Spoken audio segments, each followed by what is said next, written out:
And man, this LA offense, it can go. Stafford to Colby Parkinson for the touchdown, and this one all but salted it away.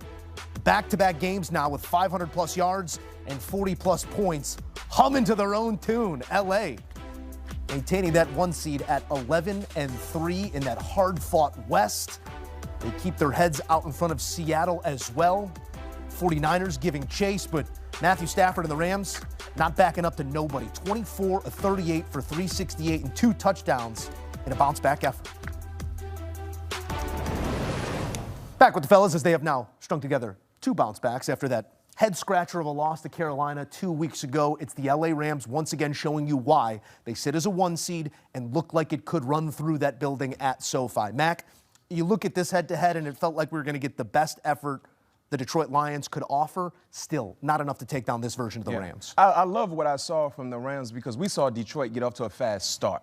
I mean, Jared Goff was humming. The offense was rolling. They scored first. It kind of got the Rams on their heels. And then eventually Matthew Stafford, who had to fight from behind because he had an early Aiden Hutchinson interception that led to some positivity for the Detroits, he kind of gathered himself, and then he got things rolling. The first thing I thought about watching this game, guys, because I remember you talked about the Carolina loss. What led to Carolina winning that ball game? Early turnovers from Matthew Stafford, right. A guy who we praise in being very, very safe with the football. Mm-hmm. Well, he had an early turnover in today's matchup. But the difference from what we saw today compared to Carolina, he breathed.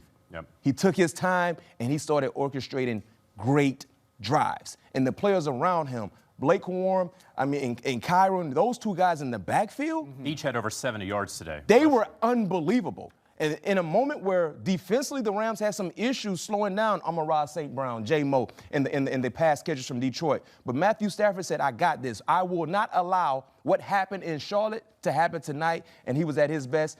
Big-time win because they lost some key contributors in this ball game, not knowing their status for the next few weeks or whatever the case may be. So knowing how such a traffic jam that is for teams fighting for that number 1 spot in the NFC, this was a big win. Most importantly, big job, great job by Matthew Stafford. Looked to be a serious hamstring injury for Davante Adams. We won't project the longevity of that one, but could be a big loss, even in the absence for a couple plays of Puka Nacua, who tweaked something as well. 9 for 181. This is not hook, line, and sinker, but this is the offensive player of the year. Puka Nacua has played through some things and continued to produce and been on the receiving end of all that yardage for Stafford. And here's why the Rams are such a problem, because they have talent and they're deep.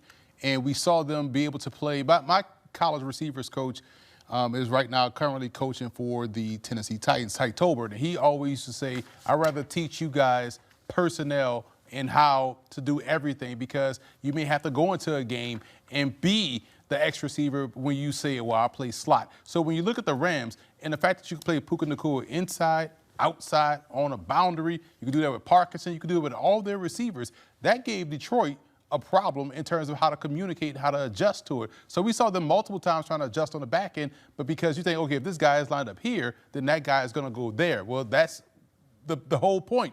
You think this guy is doing this, but they do something else, and they're able to do all the same things. And then when we look at the depth on the defensive line, that's where they started to heat up Goff in the second half.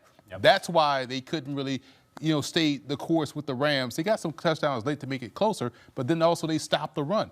There was no big gains on the ground because the defensive line was winning at the point of attack. So this is a telltale sign of how deep and talented the Rams are, which is why they are the favorite, in my opinion, right now in the NFC. Yeah, I think that this showed that the Detroit Lions, they were holding their own against what may be the best team in the NFC, what may be the best team in the NFL, and the LA Rams. This is where you start to see the difference, right? You see the real Super Bowl contenders, and then you see the playoff teams. I think that's what we got in this game right here. That Detroit should make the playoffs. We'll see how the rest of the season plays out. But the Rams obviously should be playing and may very well be playing in the Bay Area in Super Bowl. So what I saw from this, when you look at it, yeah, they ran the ball really well, so there was a great balance. You mentioned Matthew Stafford's first interception, but he did not repeat that mistake.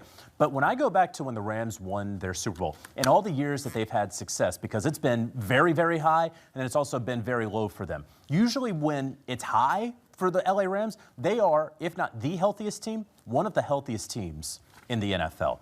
And I see Puka Nacua, who is probably the best blocking receiver out there, if not the best, then one of the top 2 or 3.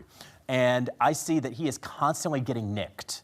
because of how often he's putting himself out there. I'm seeing Davante Adams with the hamstring injury that almost surely is going to keep him out for at least one game. All of these things, I wonder, will the Rams be able to remain healthy throughout the postseason run? And they continue to produce, and a run game also taking form around this potent passing attack that we've seen from Stafford, Nakua, and others. But to JJ's point, nicked again as Davante Adams suffers a hamstring injury.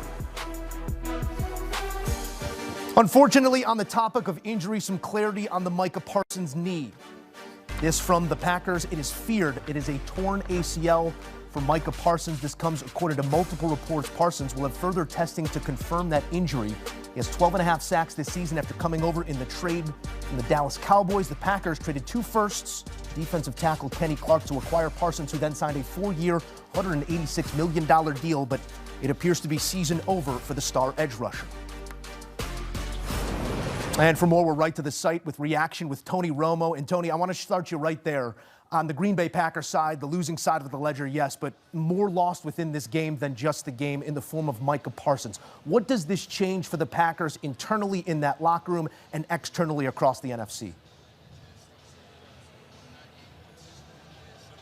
It's huge. I mean, he's been a dominant force, and just his ability to create the pressure. He was dynamic in this game today, so that opens it up. I mean, Watson went out earlier. That affected their offense. Part of the reason they were rolling a little bit when he was out there. Then Parsons goes out, makes things a lot easier, you know, for a quarterback, because you have that extra hitch, the extra look to the next receiver. So to me, this opens it up, because going into this, I thought that Green Bay was probably maybe the top 2 teams in the NFC. That changes, I think, if Parsons is out. Yeah, it's feared to be an ACL again here for Micah Parsons. That pass rush getting dinged internally a couple weeks ago, and now on the edge with their star addition that was supposed to be that piece that would take them to this next level, a place it really looked like they were heading. On the other side, it is a team maybe destined for number 1. The Denver Broncos are in hot pursuit, and they answer a question maybe the critics or those who still doubted had, is can you in a game like this do everything required? How did they answer that question in your eyes? Unbelievable. I really felt like they controlled the game. The one thing you can hang your hat on is this defense, right? It's like, now today, Bo Nix was incredible. Threw 4 touchdown passes, answered the bell at every time he was asked to, but truly the 2 interceptions and 3 sacks all came in the second half when they had to have it. And I think that shows you that you can rely on this defense, who's, you know, got a shot at the record all time, beating the Bears in the 80s, you know, for sacks in a season. And it's like some part of your team has to carry you in the playoffs. And I feel like Denver has that on defense. And obviously, if Bo plays like this, they can beat anybody. Yeah, big fellas cast a shadow, and I feel like that's been the story this season. As we've watched Bo Nix come along, focus still goes to that defense because of how talented they are, the turnovers they create, and the way that they rush the passer. But credit here, let's shed some light on 23 of 34 for 303 and those 4 touchdowns you mentioned. Where are you seeing Bo Nix mature in front of your eyes?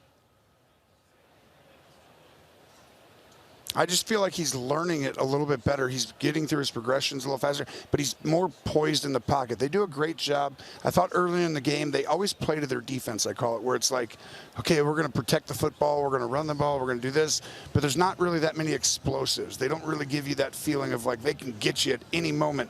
And today, all of a sudden, it was like, they can kind of get you at any moment, but they just felt like they were simply doing the right thing over and over and over again, and they got a little more aggressive as the game went on because they needed to, because Green Bay actually was moving the football, and I feel like that's really a good sign for a team. Sean Payton adjusting within the game that day, because it's really about winning the game that day, changing what you're doing, not waiting until watching the tape after the game before you adjust. A mile high and miles ahead. Tony Romo, always appreciate your time, my friend. Thank you. Tony Romo, Jim Nantz, and Tracy Wolfson, always bringing you the best on CBS. Most comeback wins in a season since 2000. This one come from behind in nature, now 11, which ties the Kansas City Chiefs from a season ago. We know where that season ended. We'll see if Denver can represent the AFC.